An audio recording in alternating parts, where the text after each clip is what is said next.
മഴ കാരണം വൈകുന്നതിന് ഭഗവാന്റെ മുന്നിൽ വിലക്കോ. ഇനി നിങ്ങളാരും മാറാട്ടുപുഴയ്ക്ക് പോകണ്ട. നമ്മുടെ വടക്കുന്നാഥന്റെ സന്നിധിയിൽ ഈ തൃശൂർ നഗരത്തിൽ നമ്മളൊരു പൂരം നടത്തും. കേരളം കണ്ടതിൽ വെച്ച് ഏറ്റവും വലിയ പൂരം.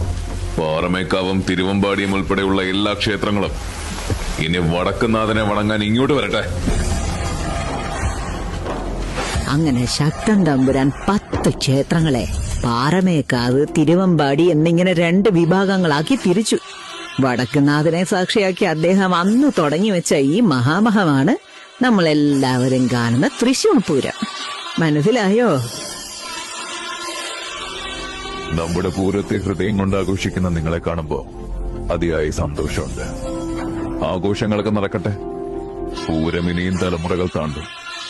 എല്ലാവർക്കും ഹൃദയം നിറഞ്ഞ പൂരദിനാശംസകൾ.